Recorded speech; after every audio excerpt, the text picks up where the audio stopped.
1, 2, 3, 4, 5, 6, 7, 8, 9, 10. Royal Blue Podcast sound check. 1, 2, 3, 4, 5, 6, 7, 8, 9, 10. Royal Blue Podcast sound check. 1, 2, 3, 4.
Hello and welcome to the Royal Blue Podcast. It's Tuesday, August the 5th.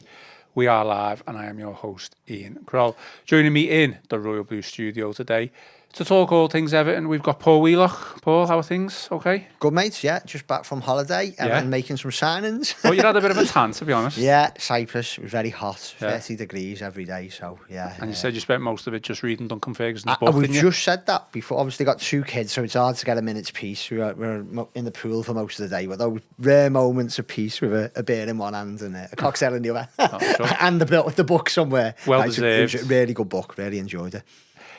Well, you're Everton writing today as well in the absence of Joe Thomas and Chris Beasley. Yes. Joe, we still can't find him. He's still gone into hiding, and Chris is obviously resting up from his travels from America. I don't know if is he back? Is he still travelling? I think he's back today, and he's back in work tomorrow. And obviously, it sounds like I followed his trip obviously online through the videos and through his content, and it was a very busy time for him, wasn't it? Absolutely. Well, to be honest, there's obviously plenty of other things to discuss, but I do want to talk about the tour. But you know, as I mentioned there, you are doing the Everton writing. Anything we should be aware of on the agenda or anything like that you've written or is coming up in this evening? I think obviously everyone knows about Dewsbury-Hall. It sounds from what Chris said. Because obviously Chris being one of our 2 Everton reporters know more than me. I'm kind of the super sub today, but it sounds like the deal has been agreed. Yeah. It's closer to 25 million than 30 million pound. And I know Fabrizio Romano tweeted earlier this morning, and then Paddy Boylan from The Athletic have both said that he's having a medical today. So it does feel like he's getting closer, isn't he, to becoming Everton's 5th summer signing. Tyler Dibling, who we'll probably speak about again, I think from the Southampton Daily Echo and David Ornstein from The Athletic have both said that Everton's bids so far haven't been strong enough or high enough for Southampton for what they want, and they're holding out for 45 million plus 5 million in add-ons plus 25% sell-on clause. So it feels like Everton may have gone to them and said, no, we're not interested in that at the moment. We might be looking at other targets, but as I said to you before we started recording, I wonder if it's all part of a negotiating tactics, really. If you're bidding that kind of money, what Everton have done so far, up to 40 million, it does sound like they want him, don't they, really? So, yeah, those 2 seem to be the kind of big stories at the moment. Absolutely. Well, we'll come on to both of them in further detail.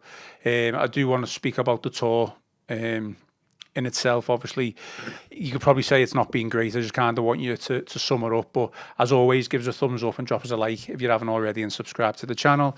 We are live later than usual on the YouTube channel, so I do apologise about that. We usually go around 11:30. And if we don't go 11:30, we usually go around 2 o'clock. But let's timestamp it now. It's 20 to 4. And, thankfully Paul was available to come on the show and give you the second of what is going to be 4 shows for the week. I'm off tomorrow, so there isn't going to be a Wednesday show, but we will be back on Friday. So a little bit of housekeeping there. But in terms of the tour, Paul, obviously no wins. No. 2 defeats, 1 draw, to think about that over a second. Probably a decent first half performance against Bournemouth, which, we ended up falling off a bit of a cliff. Really weighing at the races against West Ham, and then certainly a better performance against Manchester United. How do you sum up that tour as a whole? Was it worth the exercise, I guess? Yeah, I think I watched the Bournemouth game, and like you said, I thought the first 45 minutes was pretty good, and then Bournemouth made a number of changes, and we obviously couldn't do that, and then, we fell off a cliff. West Ham game I didn't see with being away, but I did get back in time for the Manchester United game, and I actually really enjoyed it, and I think I was following the coverage of what we'd done and what other media outlets and what fans have been saying online throughout the week while I've been away, and it was clear people were getting a bit concerned, weren't they, after 2 defeats. A lot of tension. A lot of tension with the lack of signings, and the West Ham game did seem poor. But I thought we played well against Manchester United. I really did. I thought a draw was the least we deserved. I think there was no surprise that, with close to your strongest back 5 there again, with Pickford, Mikalenko, Tarkowski, O'Brien and Keane, who did pretty, I think for one of the goals he got sucked out of the position a little bit, but I think he's a fairly reliable centre-back. So we looked stronger, didn't we? And we created chances going forward. Yeah. So I think it was just a bit of optimism that we needed.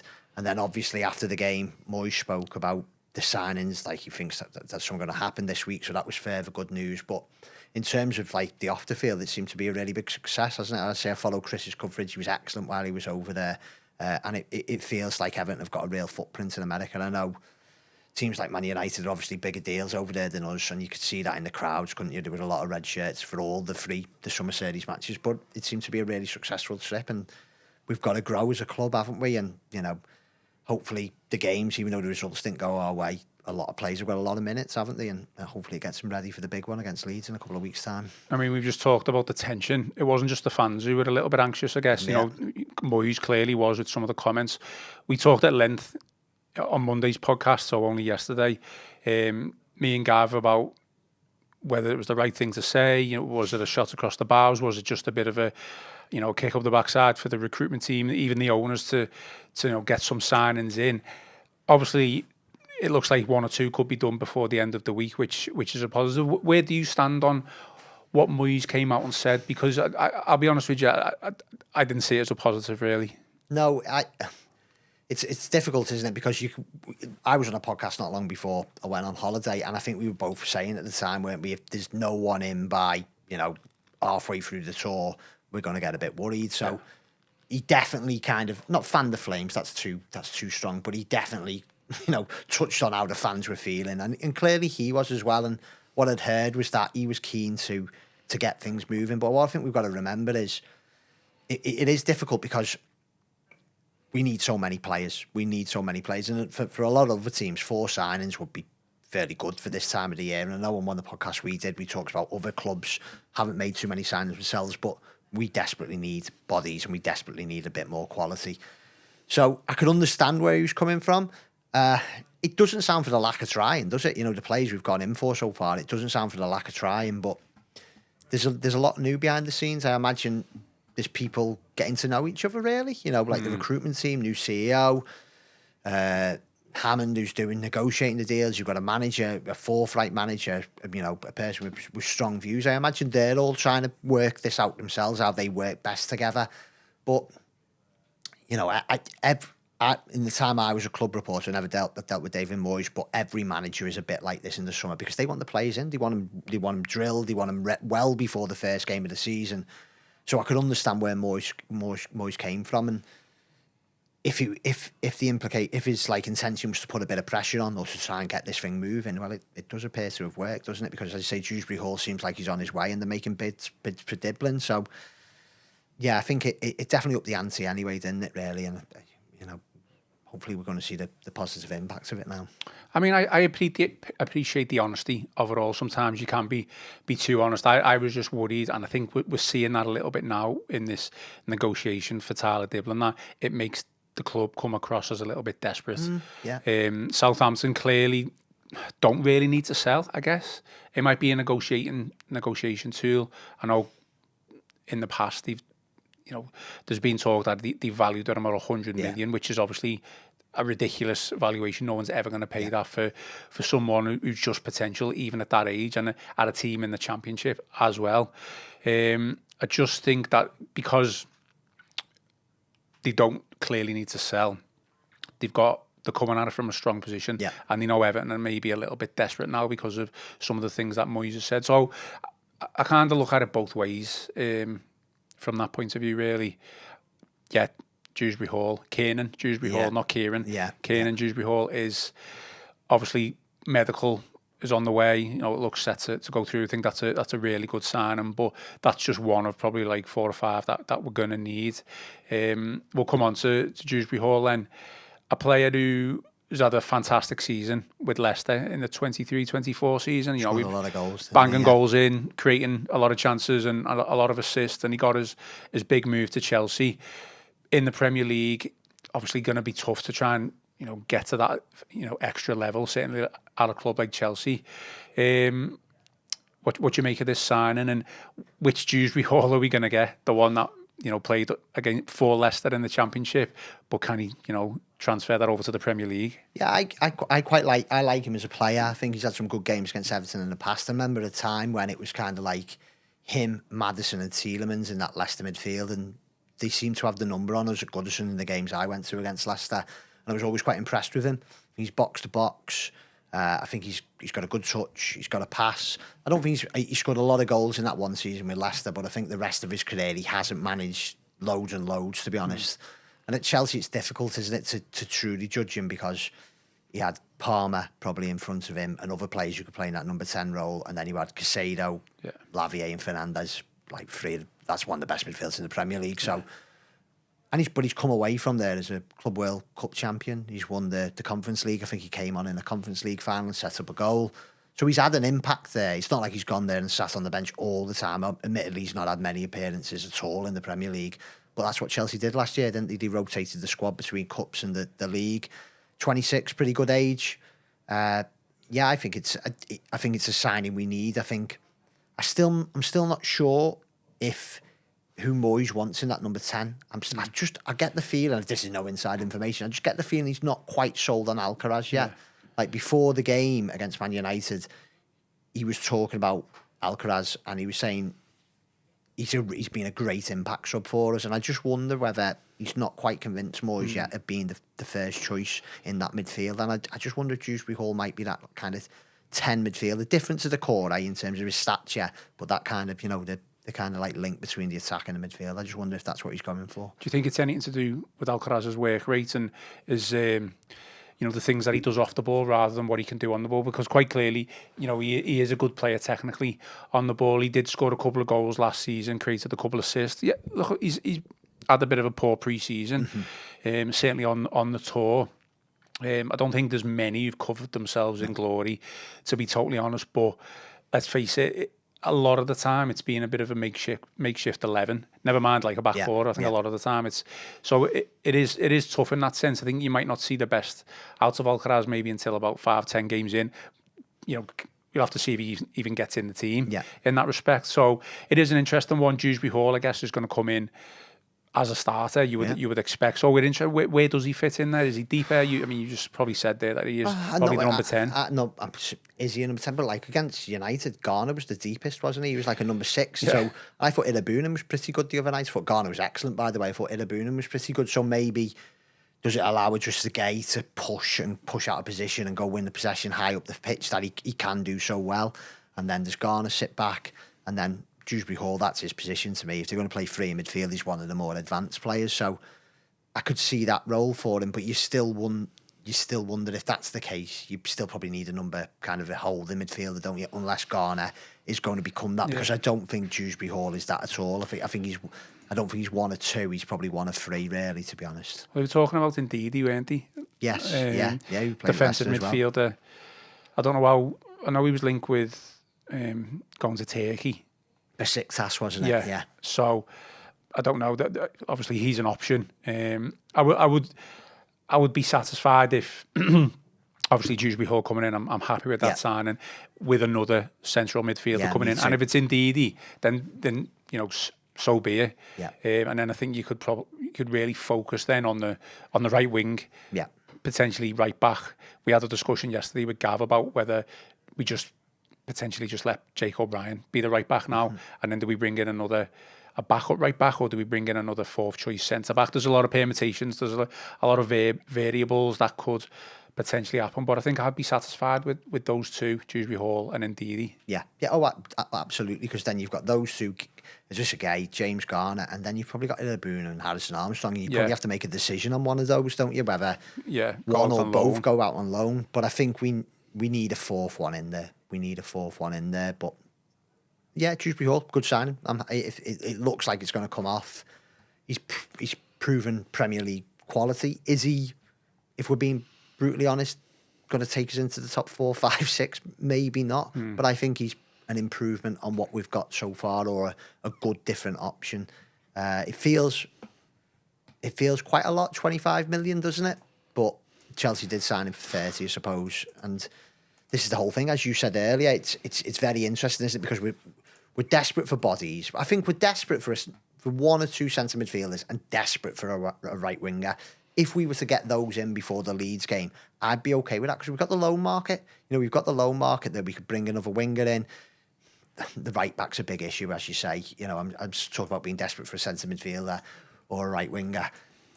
The right back was already a big talking point, wasn't it? But now it looks like Patterson's injured, and I think it's from what I've seen in the Bournemouth game, I don't think he covered himself in glory in that game, and I don't know how it went against West Ham. Did he play against West Ham, Patterson? Because again, I didn't see it at all. Obviously, he was injured for the United game. He did, yeah.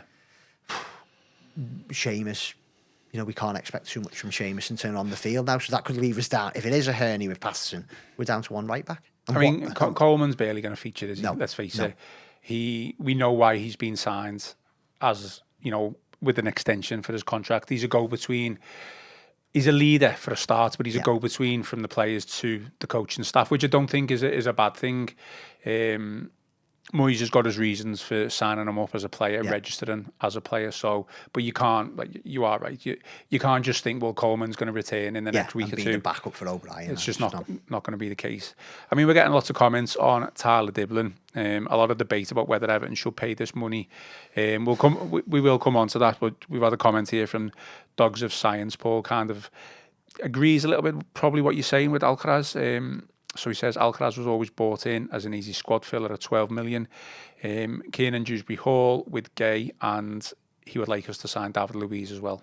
Yeah, he's put a please on the end of that. So I'll take that. Yeah, maybe Luiz over an Ndidi, but different style of players there. But I'd certainly take Luiz. But it's whether that's going to be a loan and whether we can afford them. Depends on how much money it would be, because if we're spending 25 on Dewsbury-Hall, and then, let's face it, to get a right winger now, it looks like we're going to have to spend 40 million. We've spent a fair bit on, we've spent a fair bit. Well, including the left back that we've just bought, it was close to 50 million, if not more. For the 4 players we brought in.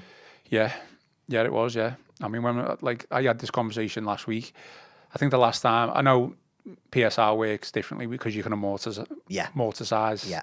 Over the length of the contract. Yeah, so that's fine. I get all that. But the last time Everton spent 15 plus million without having to sell a top player, I think it was 2020. Wow. And I think that was when the likes of Decore came in. I think when we went big under Ancelotti. We didn't sell anyone big in that season. Yeah. Obviously, since then, we've had to get rid of Richarlison, Gordon, Anana, probably one or two more that I'm not even... Yeah, Iwobi. Yeah, that was another one as well. So, this, in a way, even though it's been a frustrating window so far, looking at the book side of things and off the field from a succession planning point of view for the club, it's a positive, isn't it? Yeah. We, if this is the fit, I know it's frustrating because of the amount of players we need, but it's and that's a shame that maybe if Dewsbury-Hall and a right winger had been brought in, a right winger came this week and Dewsbury-Hall came last week, probably the mood would be slightly different, wouldn't it? Because it's just that we made a promising start to the window with those 4 signings and getting Gay and Branthwaite's contract, and then it just went quiet. But it's difficult because it's hard because I don't know the ins and outs of all, and I'm not trying to defend the kind of recruitment or anything like that, but someone like Dewsbury-Hall, I imagine a deal, it wasn't easy to do because Chelsea were playing in the Club World Cup up until a couple of weeks ago, weren't they? And then he's probably gone on holiday. And then I think Chelsea's pre-season only lasts about 2 weeks before they started again, because obviously they've been playing for most of the summer. So maybe he just wasn't available then. But it doesn't feel like a desperation sign in Dewsbury-Hall. No. We know Joe Thomas had reported himself that Yeah. we wanted him in January. So maybe just this one. Maybe this one is the one we've been waiting for. I think it's a good fee. I mean, I know he's a different type of player and plays in a different position, but if you're looking at like Tyler Dibling, it's going to be like 45, 50 million plus. That is ridiculous, really, when you think about it. Southampton are entitled to do what they want to do. Yeah. But with this, it seems like a reasonable offer. It seems like a reasonable valuation. Chelsea, we always criticise Chelsea for the amount of players that they buy. Sometimes it can work in rival teams' favours, can't it? Because they just can't put these players in the positions. They need minutes. Yeah. So they had to go out on loan, which, primarily they don't want to do that. They want to be able to, find a fixed club, long-term future there. This seems to be the case with Dewsbury-Hall. Yeah. They buy a lot. They sell a lot, don't they? They really do. And I think Dewsbury-Hall's just at that stage of his career where I don't think a loan would be ideal for him, would he? He needs to... No. He needs to... It's one of those, isn't it? Because even though he's not played absolutely loads with Chelsea, he's coming away with 2 winners' medals. Do you know what I mean? Like Club World Cup and it's been a success. In that respect. It's been a success. I saw a lot of pictures with him with the trophy of the Club World Cup, so I didn't realise he played that much, to be honest. No, I think he was mainly a sub, wasn't he? And he played mainly in the cup competitions, but he's had a good season there, and he had a really good career at Leicester. And I'm with you. I think maybe we just have to, it's very strange as Evertonians just going, 25 million, because we just haven't bought many play, or we might have done it one a summer, but it feels like now we might be in a position where we might be able to buy three 25 million players this summer. We've got Barry, we've got Dewsbury-Hall, and we're going to be spending at least that amount on a winger. So the question you've got to ask yourself, from every player that we bring in, is that player better than what we've already got? And at the end of the day, that's what you've got to aim for with every transfer. Yeah. That's not always going to be the case. Sometimes you're allowed to bring in a squad player, consolidate, just for numbers. I get that, but Dewsbury-Hall is probably better than what we've already got. I think it's a great point, because if you look at it, the young left back, he might not be, he's clearly very highly rated, but he might not be better than Mykolenko at this moment in time. Cherno Barry might not be better than Beto, but you can't just, you have to buy young players as well, because you've got to, we did that in the past when we did have loads of money in Macheri, but Tosin bought him for how much did we buy him for when he was 27, 28? Yeah. Walcott the same. There's a balancing act, and I think you've got in most of the players we've signed so far, apart from the goalie Travers, obviously going back up, they're probably potential, but you need some ready to go as well. Yeah. And I think Dewsbury-Hall, he is ready. There's he's not come here to be a development player, as he, or a project. Yeah. He's coming straight into the team, and I think he is better than what we've got. I do. I think he's, with the greatest respect in the world, he's better than Irabunum. And obviously he's going to be better than Armstrong, because Armstrong's really only starting his career, as is Irabunum, really. So more experience. More as well. experience. It's not a criticism of those two lads, but he's ready to go, isn't he? So yeah, I totally agree. I think he is better than what we've got. Well, we'll come on to Tyler Dibling, because the debate is raging in the comments. Yeah. Just on a bit of a side note, we've been infiltrated by clearly a Liverpool fan. Right. I've noticed this account, or YouTube account, he's called the Everton Basher. Right. So he comments on a lot of our things. I've put him in a timeout, just for everyone to know. So he's not going to be able to comment anymore. So just think, go and enjoy your Tuesday afternoon, rather than if you're a Liverpool fan, comment on Everton things. We got over 500 people watching. So we are, like I mentioned before, if you're only just tuning in now on the live stream, we don't usually do this late.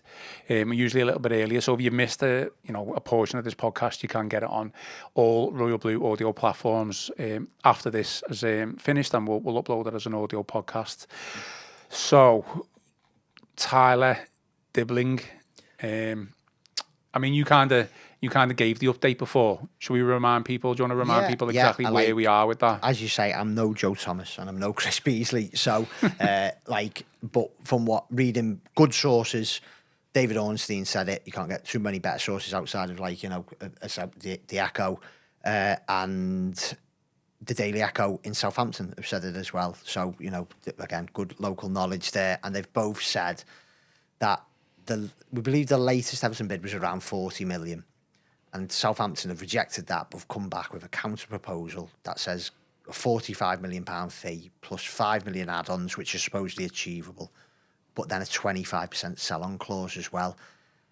It's a lot of money, isn't it? Like, knowing I was coming, I've just got back from holiday, but knowing I was coming on Everton Writers there, I was reading a lot about Dibbling, and he clearly is a very highly rated young talent. And I think last season, I think a lot of us are going, why did he score 2 goals and he had 3 assists? We've got to remember the team he was playing in as well, Southampton. I read enough last night from certainly people connected to Southampton who do feel like he's one of the best ever talents to come out of the academy. I was looking at some message boards, Southampton message boards, and some were going, oh, well, I'll drive him to Everton for 50 million. But then there were others who were going, no, this guy is going to go on and become an England regular. He'll be double that amount in years to come. So he's clearly got a lot of potential. You know, he sounds a very exciting player. The bits I've seen for him, he's a dribbler. He's direct. He sounds like everything that we could need, but it just sounds a lot of money as well, doesn't it? That's the debate. If we've clearly been going for a lot of right wingers, and I don't think it's through anyone's fault, but a lot of them have either gone to, say, the Conceição went to Juventus, then the Bakayoko went to Leipzig. These clubs can offer Champions League football.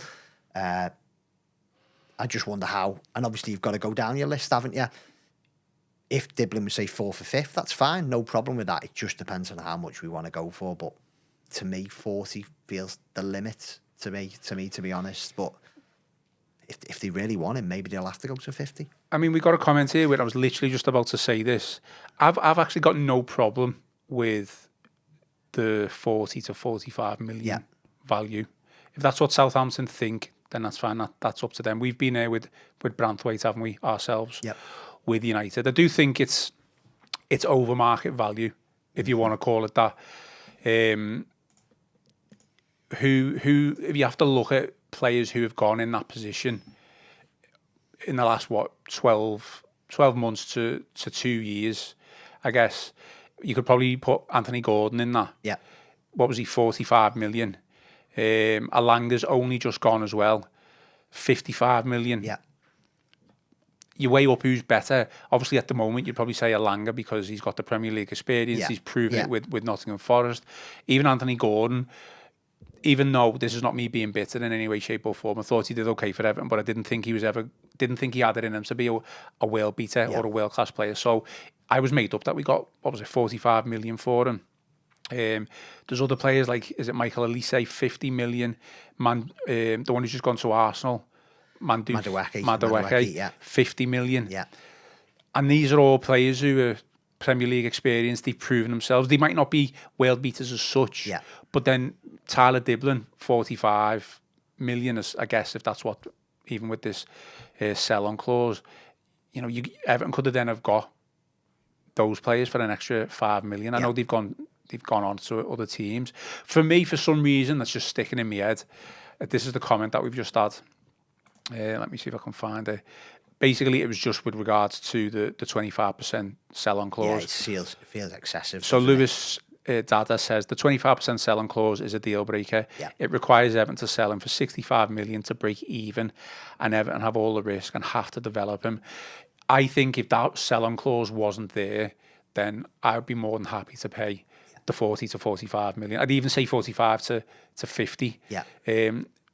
The 25% just seems really excessive. Yeah, it sounds ridiculous, doesn't it, really? It's kind of something that you get with like a lower league club, to try and raise some money back. And if the reports are true, which I'm sure they are, Everton have said to Southampton, that's beyond us. Because as you say, it's over market value. It's without doubt. Maybe you have to push the boat out on the initial fee and the add-ons, and it sounds like the add-ons are achievable that Southampton want us to pay. But as the viewer then rightly said, it's putting the risk with us, because with the greatest respect in the world, if Dibbling comes to us and has 2-3 great seasons, and then if at that stage we're not in Europe, then it might be the time to renew and get a big fee, like we've talked about in Branthwaite in the past. If Branthwaite has a really good season and we don't, it could be next summer that we have to cash in, or he feels like he needs to move on. 25% is a huge amount, isn't it? Like, especially when it comes to like a sell-on valuation of like 65, 70, which Everton would be looking at some point down the, so we're the not line. we're not getting our money back. And say if he has 2 or 3 great seasons, that's not worth it, is it? That's not worth it. No. I mean, it could be worth it, but we don't know it at this moment in time. It could be worth it because he could go on to be fantastic. Oh, if he he's could 100 score million, goals. you never. Yeah. He could create all these assists. He could go on to be a fantastic player for Everton, but it's a risk. And even if it was like a 10%, maybe even 15, you'd maybe be a bit more accepting of that. 25 is just. I think the next question is going to be: do Southampton know? Do Southampton value him that much, or do they just know that Everton are a little bit desperate? They've gone through. Well, Moyes has publicly come out and said we're struggling to buy players. Yeah, we know we've struggled to get a couple of first choice wingers in. Is Dibbling the 3rd/4th choice? Maybe. If we don't get him in now, the fans are going to get on the club's back. This I'm trying to think what Southampton are thinking. Let's just push it like as much as we can. Yeah, absolutely right. They'll have read the same reports that we've wrote and we've read. You know, the fact that Conceição, Bakayoko, who else has there been? Kubo, the lad from Sociedad. Grealish is in there. Grealish in there. Fofana. Yeah. It sounds like that money deal is still on the table, but he wants Champions League football. So everyone knows in football. And to be fair to Everton, all of those players are good.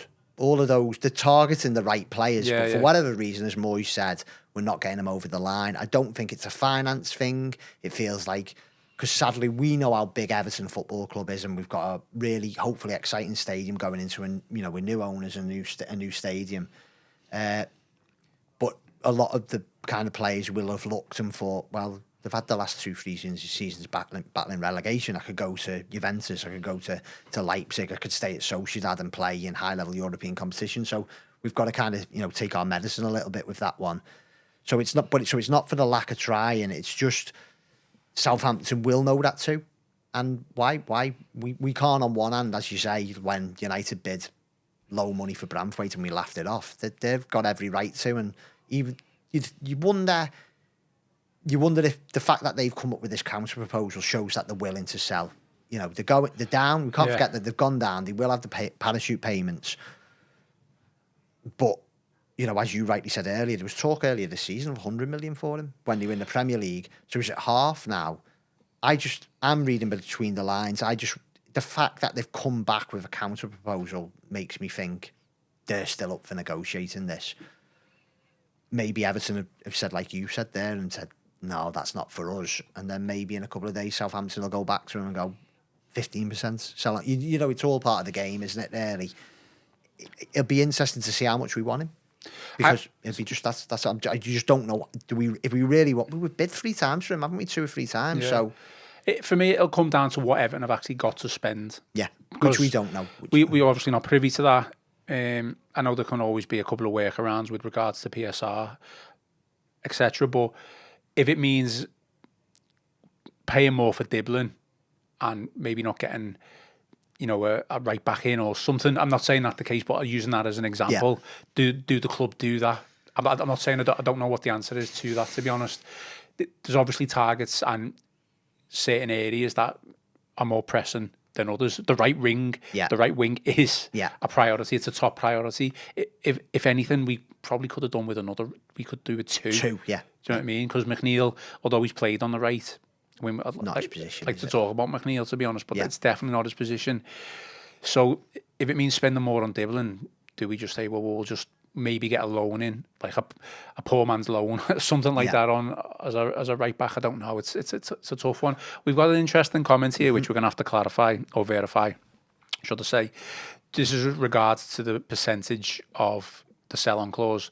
So Stephen Dyer has said, guys, in capital letters, why are you thinking a sell-on is the total sale value? They are only ever on the profit on the sale. So I don't know whether necessarily that is the case for every single transfer. There is a point. So he could say if Everton say if we sign him for 50 million. Yeah. And then we sell him for 70, it's 25% of 20 million. It could be that. It could be that. But it might not be, might it? It might just be whatever's negotiated, mightn't it? It does feel high, doesn't it? It's 25%. Yeah. Well, if it was 25% of 15 million.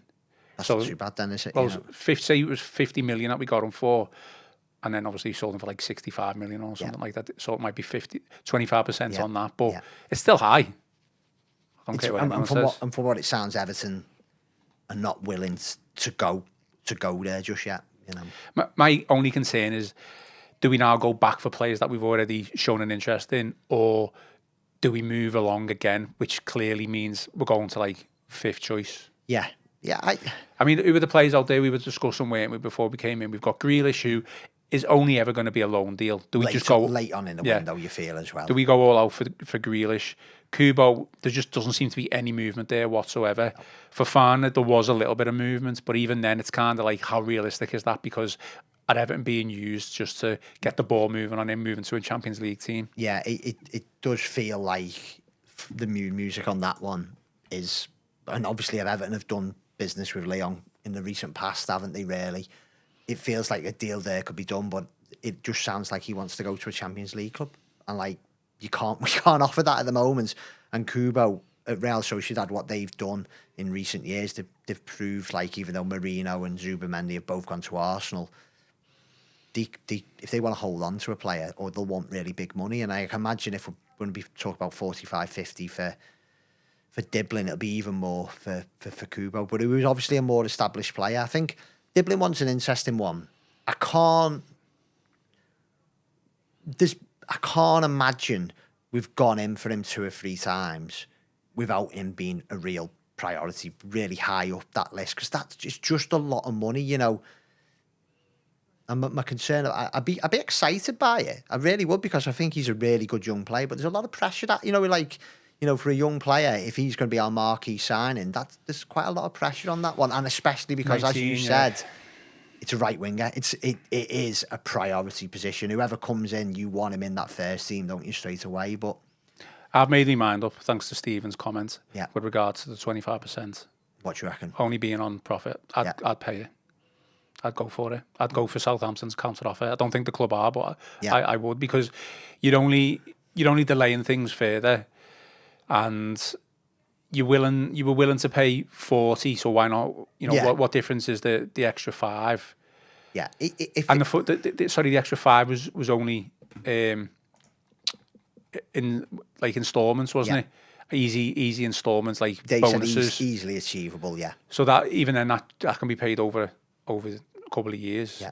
I think I've made my mind up. I think go for it for me. If we want him that much, go for it. Yeah, go for it. It's got to be the right deal, because man, you're getting 2 players in before Roma, Dewsbury-Hall and Dibbling before Roma. That would huge boost. Even if you had those 2 players in before Leeds, which I imagine Dewsbury-Hall's definitely going to be in before then, it would be a massive boost, because you've got a team, and then, as I say, I think the loan market will be massive. I really do. I think we'll bring in another, if we get the first choice or the kind of big money right winger. I think we'll look for another, and I think we'd definitely look for a midfielder, and then maybe obviously a right back as well. So it's I can just always remember. I think we've been burnt, haven't we, Evertonians? Because obviously remember the summer when we signed Keane, Pickford, Sigurdsson, Sandro, Klassen, Rooney, and it was amazing. It was absolutely amazing. But there was no plan to that, there was no plan to it. And I do feel there's more of a plan here. Yeah, I do think there's definitely more of a plan. It's just a frustration that it's not come off just yet. But Dibbling's, like, if we can't get a Fofana because he wants Champions League football, and we can't get a Conceição because he wants to stay at Juventus, where he had a great season, and Bakayoko wanted to go to Leipzig, well, you have to move down the list. And if you're buying a top English talent, who, as you said, you know, young players, wingers, come with a premium anyway, maybe we have to do it. But it's got to be the right thing. It's just a balancing act. We're desperate for a right winger. We all want more signings, but Everton are right. If they don't think it's quite right yet, you know, it's difficult, because we want the signings, but we can't go overboard either. We will move on from this deal, and the same thing will happen with the next team that we negotiate with, and the next player that we want, because other teams know that we're desperate. That we are desperate. Moyes has already said that in certain amounts of words.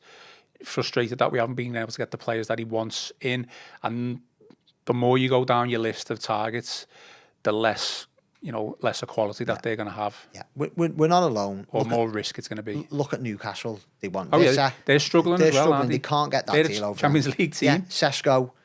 Suppose United have made a bid for him this afternoon. It's hard. It's not. We're not. I'm not trying to be all Mr. Positive and everything, but it's hard. But I bet you Southampton want to accept this offer. They're just trying to get as much out of it as possible. I don't think they make a counter proposal if they don't think they want it. They deep down they want to sell, because they've said in the pieces I've read they want him to spearhead their promotion push next season back to the Premier League. He's only got 2 years left on his contract, I believe. So it's like with James McAtee. He's only got 1 year left, hasn't he? So at some point, and even. But then other bigger teams are going to come in for that then every year when that contract goes down, because the valuation goes down. Yeah, and I think he'd be a good sign. I really do, because he's exciting. He's young. Maybe get more experience option out there on the wings as well. If we get someone on loan, I'd be really happy. But just a balancing act, isn't it? Okay, we're going to finish off now because we've got other things to do, but we do enjoy the podcast, obviously. Yeah, that's part of my day. I just very quickly want to speak about McNeil. Someone's put a comment in. Very short and sweet. McNeil has looked rough this pre-season. Now, I think it's a fair comment.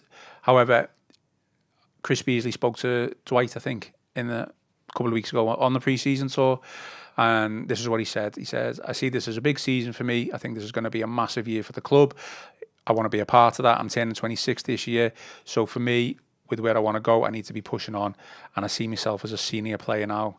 He went on to say, "I was playing mostly in the centre of midfield, and that's where I want to play. So that was really frustrating. And with it being my first serious injury, I didn't know how to handle the situation." So that last one is in reference to when he was playing as the number 10, but then he got injured. Was out for a long time. Basically there he's saying he wants to play as the number 10. That's not going to happen, is it now, surely? No, it's mad, isn't it, with our number 10, because we've got a lot of players there who'd like to play there. And Jai, McNeil and Alcaraz, initially, and then, who knows if Grealish comes in or any other player, or Dewsbury-Hall. I still don't think any of them completely convinced, if you know what I'm like. Yeah. I just like how that goes to the core, isn't it, really? Like, do we miss the core? Do I even dare ask that question? Let's not go there. But do you know what I mean? For a lot of the time we've always said, like, we need a bit better in there. But he always seemed to work when he played there, or he gave kind of that protection, which obviously we need off the ball at times. But McNeil, I really liked Dwight McNeil. I think he's a really good footballer. But I agree with the bits I've seen. He does look. Dwight McNeil seems to be, when he plays poorly, or he's having a bad game, he looks like he's having a bad game. If you know what I mean. I know what you mean. You're like, well, God, what's happening here? What's happened to McNeil today? It's not like he'll have a bad game, but maybe score one or provide an assist. It's just catastrophe all around. There's been a couple of times, like, because I rate him, and he scored some big goals for Everton. But there's been times I've been at the game going, I think he needs to be dragged off after an hour, kind of thing. And it is going to be a big season for him, because there's definitely going to be competition for his place. Yeah, because first time in a while in his Everton career. If Dewsbury-Hall comes in, and we will get at least, I'm sure we'll get a right winger and another attacking player.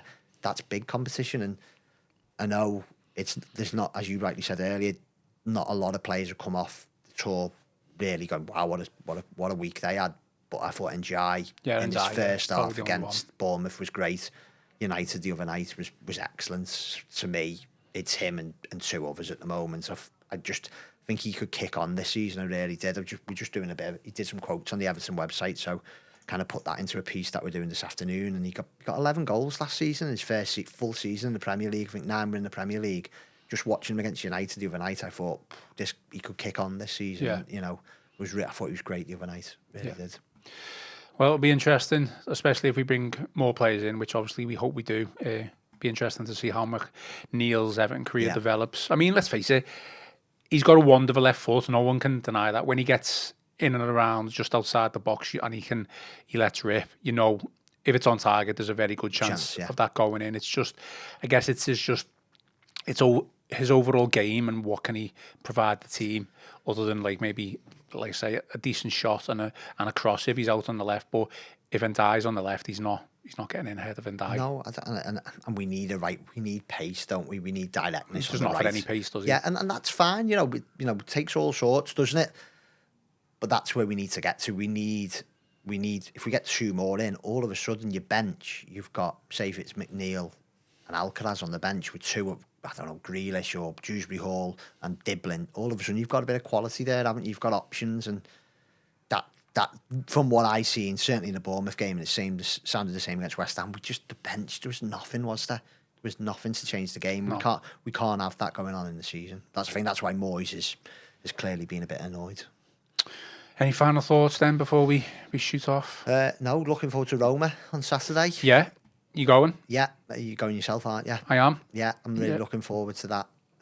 Hopefully having a bit more prepared for the Premier League season by that point. Hopefully Dewsbury-Hall in and maybe a winger. Yeah, as I say, it's easy for me because I've not been fully on Everton supporting business the last week, being away, so I can understand why people were getting, as you say, pretty het up. But I thought there was enough against United there the other night to think, well, you know, once we've got our best players on the pitch or the best system on the pitch, I still think we'll be all right. But as you say, if we can get two signings in before Rome or the start of the season, things will be looking up.